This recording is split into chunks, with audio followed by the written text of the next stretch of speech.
Thank you for tuning in to Kino Reads Goosebumps. Today, I'll be reading from the Tales to Give You Goosebumps collection, Special Edition 1 by R.L.Stine, entitled Strained Peas. My life changed forever the day Mum brought the new baby home from the hospital. My little sister is no ordinary baby, if only she were. I sat on the front steps with Mrs. Morgan, waiting for Mum and Dad to bring the baby home. Mrs. Morgan had stayed with me and Dad while Mum was in the hospital. I thought about the new baby, Hannah, a little sister. Yuck. I sighed and tapped a stick against the brick steps. Stop fidgeting, Nicholas, Mrs. Morgan scolded. Why don't you read your comic book until your parents get home? I opened my Iron Man comic and picked up where I'd left off. Iron Man has cornered a bad guy disguised as a kindly doctor. Unmask yourself, says Iron Man. Iron Man rips the mask off the doctor's head, revealing the hideous face of a mad scientist. Iron Man gasps. The mark of evil, he cries. Dr. Destro. Iron Man has never seen Dr. Destro before, but he recognises the bad guy from the birthmark on his face. The mark of evil. I heard a car coming and glanced up. Dad's dark green Volvo chugged down the street and pulled into our driveway. Mum sat in the passenger seat waving to me and smiling brightly. Mrs. Morgan gave me a little shove. Go on, she said. Go and meet your new sister. Oh, I thought. I was glad to see Mum though. I dragged myself over to the car. Dad opened the car door. Mum stepped out, carrying a little bundle in her arms. She bent down and said, Look, Nicholas, isn't she adorable? I looked at the crumpled red face in my mother's arms. A thin fuzz of dark hair covered her head. She had blue eyes and tiny, wet red lips. No teeth. She waved a wrinkled fist in the air, then stuffed it into her mouth. I didn't think she was so adorable. I thought she was pretty ugly. But then I nearly choked. On Hannah's cheek was a tiny, brown, heart-shaped birthmark. I pointed to the birthmark and gasped. The mark of evil, just like Dr. Destro. Cut it out, Nicholas, Dad said sternly. This is no time for your crazy comic book talk. He turned his back on me to gawk at Hannah. She's perfect, Dad said, giving Mum's shoulders a squeeze. How could he be so stupid? I picked up my comic book and pointed to the mark on Dr. Destro's face. Look, I cried. Hannah has a birthmark like Dr. Destro's. It's a sign of evil. Mum smiled vaguely at me. Don't be silly, she said. She carried the baby inside, and the rest of us followed her. Soon, Grandma and Grandpa came over, and Aunt Julie and Uncle Hal. They oohed and ahed every time Hannah burped or hiccuped or cooed. It was disgusting. Look at that, she blew a bubble. She's a genius. Dory, darling, let me hold her for a few minutes, Grandma begged Mum. But Mum said, Let Nicholas hold her. He's her big brother after all. No, I said, backing away. That's okay. Oh, come on, Nick. You'll like it. Mum smiled and put Hannah in my arms. She showed me how to hold her. Hannah burped. Everyone laughed. As I held her, I thought, she's kind of cute, I guess. Maybe I got a little carried away with that mark of evil stuff. After all, comic books don't come true, and Hannah is just a baby. But like I said, she was no ordinary baby. I swear I saw something glint in her dark blue eyes. That little heart-shaped birthmark on her cheek seemed to darken. Then Hannah opened her mouth wide and threw up all over me. Oh, I cried. I was covered with milky white gloop. Mum quickly took the baby. Hannah started crying. Oh, poor little Hannah, Mum said. Poor little Hannah. I was the one she threw up on. And she did it on purpose. I knew she did. That night, the howling began. A horrible sound woke me up, a loud, screeching wail. I sat up in bed, shaking. My eardrums rattled in my ears. What was that noise? I got out of bed to see what was going on. Mum was walking Hannah up and down the hallway, patting and shushing her, but Hannah didn't stop screaming. She sounded like some kind of a wild animal in pain. Mum, what's wrong with her? I asked. Nothing, Mum replied. It's just a normal baby sound. Go back to sleep. I didn't get any sleep. Hannah never stopped crying. That's no normal baby sound, I thought. No one can tell me that terrifying screech is normal. Hannah's wailing continued night after night. Each night was worse than the last.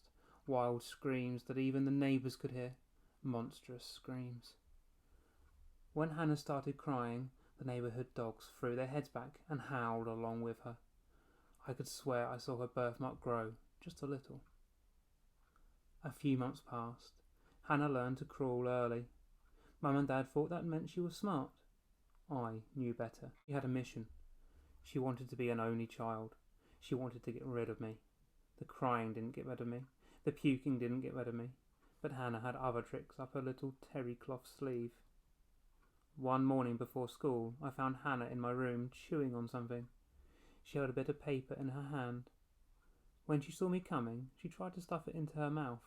I snatched it away from her. "Oh no," I cried. "My maths homework."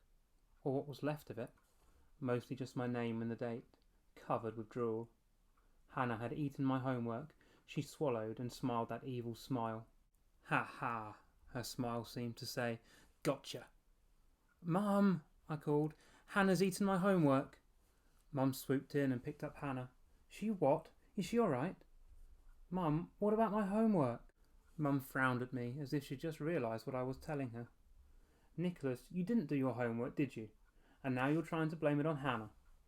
"Mum, I'm telling you the truth. Give Hannah an x-ray. You'll see my homework in her stomach." Mum shook her head. "Nicholas, what's wrong with you lately?" Later that day, when my teacher asked me where my maths homework was, I told her my baby sister had eaten it.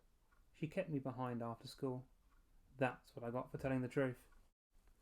"Nicholas, get in here. I want to talk to you," Dad called. I was playing in the back garden when a voice boomed at me from the upstairs window. I found Dad in my parents' bedroom. At least I thought it was their room. It was where their room was supposed to be, only it didn't look much like their room anymore. Normally my parents' room is white. I mean white. White rugs, white walls, white curtains, white bedspread. I wasn't allowed to play in there or eat or do anything. They were always worried about all that white stuff. The room wasn't white anymore. It was multicoloured. Paint splashed everywhere. "Nicholas," Dad said, "you are in big trouble. Huge trouble." Little jars of paint from my paint set littered the floor. Red, blue, green, yellow and black paints were splashed all over the white rug, the white curtains, the white bedspread, the white walls, and in the middle of it all, splattered with blood-red paint, Hannah sat laughing her evil laugh. "You have 1 minute to give me an explanation for this, Nicholas," Dad said. "Go!" "I didn't do it," I said. "Hannah did it." Dad laughed sarcastically. "Hannah did it. Hannah took your paint set, brought it all the way out to our room, opened the jars and splattered paint all over everything." "Yes," I said. "Nicholas, go to your room." "But, Dad, I didn't do anything wrong." "Oh no. Go to your room and think about it until you can see what you did wrong." "Dad, Hannah did it. She did it on purpose, to get me into trouble. You're playing right into her hands." Dad gave me his stony glare. He pointed to my room. I went. There's no fighting Dad's stony glare. She's a monster, I thought. She really is a monster. But she won't get away with this. I'll find a way to convince them somehow. I'm not leaving this family. She is. The next day when I came home from school, I heard terrible screams from the kitchen. I ran in. Hannah sat in her high chair, screaming with laughter. My mother stood beside her. Mum, Hannah, the floor, the walls, all covered with green slime. Green slime oozed out of the corner of Hannah's mouth. Hannah had spewed green slime everywhere. "She's a monster," I shouted. "This is your proof." Mum ignored me. "Hannah, you naughty girl," she said. "Strained peas all over the kitchen." Hannah banged her spoon on her high chair. More green stuff splattered on the wall. All right, it wasn't exactly green slime, but it was close enough. Strained peas. They're green and they're slimy. Mum said, "Nicholas, get a sponge and help me clean this up." "Why do I have to clean it up? She made the mess." "Nicholas, I'm tired. Just help me out, please." I stared at Hannah's pea-covered face. Something was different. Her eyes were brown. "Mum," I cried, "Hannah's eyes have changed colour. I told her she had evil powers." Mum just laughed. "Most babies are born with blue eyes," she explained. "Sometimes their eyes changed after a few." Mum, that's impossible. People's eyes don't change colour. Yes, they do, Nicholas. Some babies... I grabbed her by the arm and tried to shake some sense into her. Mum, you're losing it. Hannah's brainwashing you. She's trying to get rid of me. We've got to send her back before it's too late. Nicholas, that's enough. You've been jealous of Hannah from the beginning. It's time for you to get over all of this and start acting a little more mature. I felt like tearing my hair out. Why wouldn't my parents believe me? How could I get them to see what Hannah was doing? Mum started cleaning the strained peas from Hannah's face.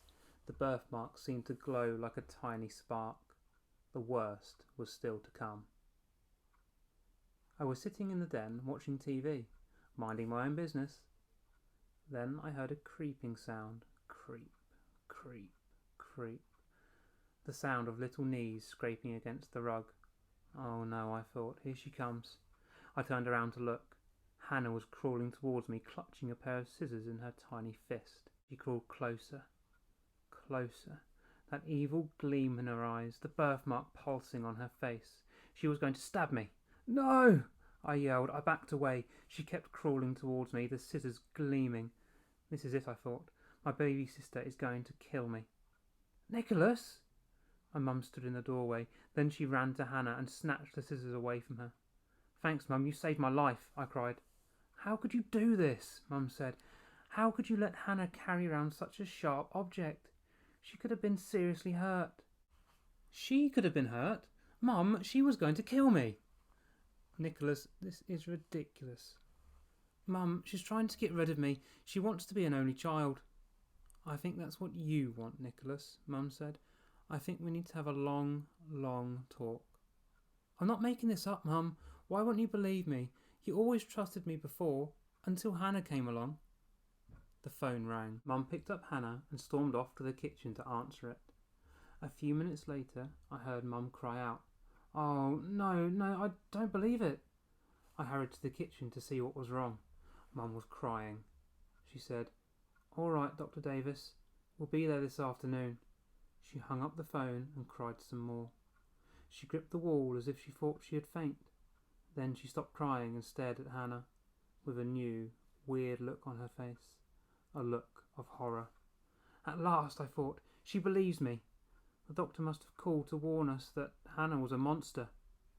That was the hospital, Mum said in a slow, hoarse voice. They said that Hannah's a monster, I finished for her. Mum turned sharply to me. Nicholas, stop it. She scooped Hannah up and hugged her tightly, crying. I can't believe it, she said. I love her so much, but she's not really our baby. What? I was afraid I hadn't heard her right. It seemed too good to be true. Had Mum just said Hannah was not really our baby? Our real baby and Hannah was switched at birth, Mum said through her tears. Hannah is someone else's child. Hannah wasn't my sister at all. Her real parents were probably monsters too. It explained everything. Yippee! I shouted. I was free! Free from Hannah's evil. Everything would be okay now. We'd get my real baby sister and she'd be cute and normal like other babies. She wouldn't try to get rid of me. She wouldn't be a monster. Mum started crying harder than ever. She carried Hannah upstairs to her room and shut the door. I felt a little bit sorry. Mum was really upset. I knew Dad would be too. But they'll be happier when we get our real baby, I thought. And so will I. Dad came home from work early. We bundled Hannah up and took her to the hospital. A nurse introduced us to a woman who held a baby, Hannah's age. Hannah's real mother. She had a tiny heart-shaped birthmark on her cheek, just like Hannah's. Monster Mum, I thought, even though she didn't look like a monster at all. The nurse gave my mother the new baby. It seemed weird to call the new baby Hannah, so Mum decided to call her Grace. When we got home, the first thing I did was check Gracie for birthmarks. She was clean, no birthmarks anywhere. She was a sweet baby, blonde, blue-eyed, smiling and rosy-cheeked. She looked like an angel. She smiled and cooed at me. I watched Gracie carefully the first day just to be sure. She didn't cry like an animal. She didn't spew peas or try to stab me. She did nothing but gurgle and coo. By the end of the day, I thought, she's normal. She's not a monster. She's not out to get me. She's even cute. everything is going to be okay now. Mum put Gracie to bed. I sneaked into her room to play with her for a few minutes. I tickled her. She giggled. I tickled her again. This time she didn't giggle so much, so I tickled her one more time. She opened her mouth and croaked, "If you tickle me again, kid, I'll rip your arm off." Her eyes bulged and she uttered a deep growl. "Ah!" I wailed. "A monster!" I ran from the room, screaming my head off, and as I was leaving, I heard the baby cackle. "I'll get rid of you, creep. Just wait till I can walk." And so concludes Strained Peas. If you've enjoyed this audiobook, feel free to leave a like, comment, or perhaps even subscribe.